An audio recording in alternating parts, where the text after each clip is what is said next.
বাঙালির সবচেয়ে প্রিয় এবং পছন্দের খাবার হচ্ছে আজকের এই রেসিপিটা।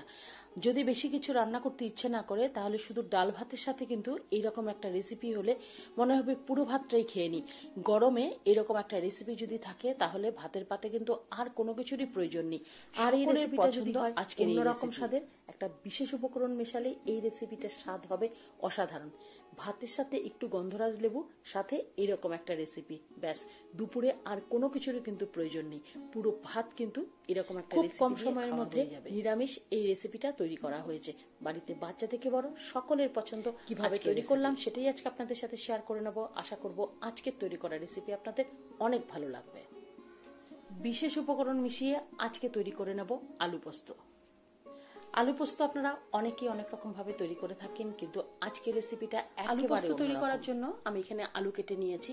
আলুগুলোকে বেশ ছোট ছোট করে ডুমো ডুমো করে কেটেছি, খুব ভালোভাবে ধুয়ে পরিষ্কার। আলুর মধ্যে এবার নুন মাখিয়ে নেব। পোস্তের মধ্যে আমি কিন্তু হলুদ ব্যবহার করব না, নুন মাখিয়ে বেশ কিছুটা সময় রেখে দেব।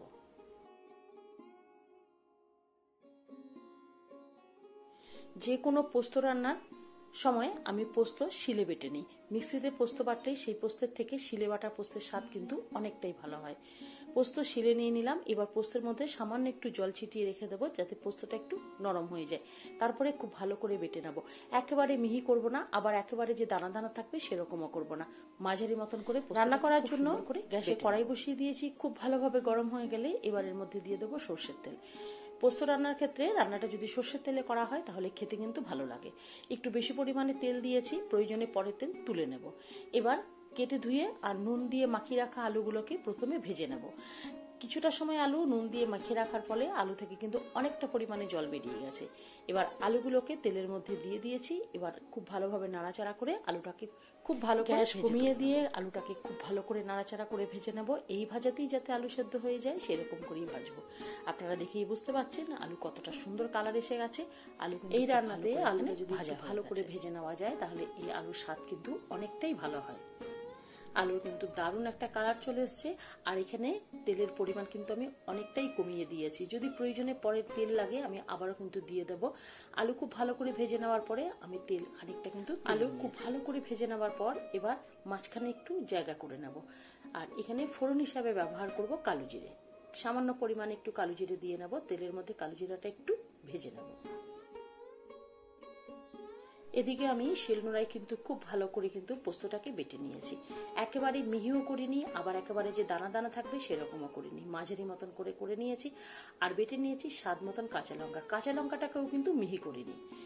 এবার কালো জিরে খুব ভালো করে ভেজে নেওয়ার পর তার মধ্যে দিয়ে দেব পোস্ত আর কাঁচা লঙ্কা বাটা।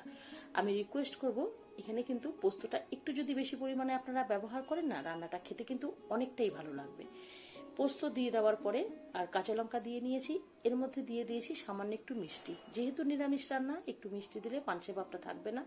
এবার পোস্ত কাঁচা লঙ্কা আলুর সাথে খুব ভালো গ্যাসটা মিডিয়াম আঁচ করে রেখে খুব আলতো ভাবে আলুর সাথে পোস্তগুলোকে মিলিয়ে কিছুটা ভাজা করে নেব যাতে পোস্তের কাঁচা গন্ধটা না থাকে।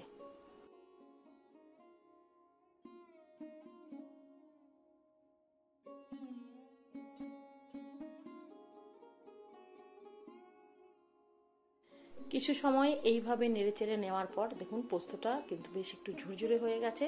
আপনারা নিজেরাই দেখে বুঝতে পারছেন। আর পোস্ত থেকে কিন্তু দারুণ একটা স্মেল আসছে। এখানে আমি একটু যে তুলে রেখেছিলাম তেলটা, রান্না করে নেওয়া আলু ভাজার যে তেলটা সেটা এর মধ্যে দিয়ে দিলাম। মনে হলো আর একটু তেল দিলে ভালো হবে খেতে, অল্প একটু তেল আমি এর মধ্যে দিলাম। দিয়ে আবারও কিন্তু একটু নাড়াচাড়া করে নেব। পোস্তটা কিন্তু কড়াইতে লেগে যাচ্ছে, এতে কিন্তু পোস্তটা খুব সুন্দর রান্না হয়ে গেছে। বেশ আলুর সাথে মতো খুব ভালোভাবে মিশিয়ে দেওয়ার পর দেখুন কত ঝুরঝুরে হয়ে গেছে আর দারুণ কিন্তু একটা স্মেল আসছে। এই পোস্তটাকে আরেকটু অমৃত স্বাদের করে নেওয়ার জন্য এর মধ্যে একটা বিশেষ আমি রিকোয়েস্ট করব, এইভাবে যদি আলু পোস্ত আপনারা তৈরি না করে থাকেন একদিন এইভাবে একটু রেসিপিটা তৈরি করে দেখুন। আর গরমের ডাল ভাতের সাথে এরকম একটা রেসিপি শুধু রাখেন, দেখবেন দুপুরে বিশেষ উপকরণ বলতে এখানে আমি নিয়েছি 10 টাকা দামের আমুলের একটা প্যাকেট। এখানে যতটা পরিমাণে আমি আলু নিয়েছি 10 টাকা দামের প্যাকেটে কিন্তু যথেষ্ট। এই 10 টাকা দামের প্যাকেটের পুরো দুধটাই আমি নিয়ে নেব আর হালকা একটু জল দিয়ে গুলিয়ে নেব।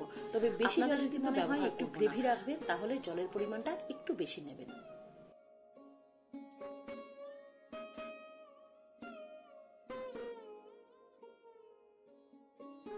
আমি যেহেতু একটু শুকনো শুকনো করে রান্না করব, সেই জন্য এখানে অল্প পরিমাণ জল দিয়ে দুধটাকে গুলে নিয়েছি। এবার পুরো দুধটাই পোস্তের মধ্যে দিয়ে দিলাম। এবার সামান্য একটু জল আবারও বাটিটা ধুয়ে আমি পোস্তের মধ্যে দিয়ে দেব। পোস্তটা খেতে এতটা সুন্দর হয় না, আপনারা যেদিন তৈরি করবেন নিজেরাই কিন্তু বুঝতে পারবেন। আর আলু তো খুব ভালো করে কিন্তু মিশে গেছে, যার জন্য বেশি জল ব্যবহার করব না। সামান্য একটু বাটি ধোয়া জল আবারও পোস্তের সাথে মিলিয়ে নেব।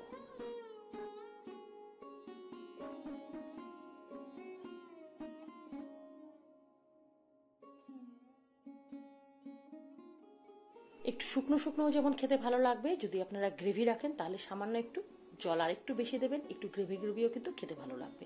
আমি এখানে একটু শুকনো করে নামাবো। আর এবার এর মধ্যে নুন, ঝাল আর একটু মিষ্টির পরিমাণটা খুব ভালো করে দেখে নেব। রান্নাটা একটু শুকনো শুকনো হবে, পোস্তটা একটু বেশি হওয়াতে তার মধ্যে আলুর সাথে খুব ভালোভাবে কিন্তু মিশে যাবে আর বেশ তেল বেরিয়ে আসবে।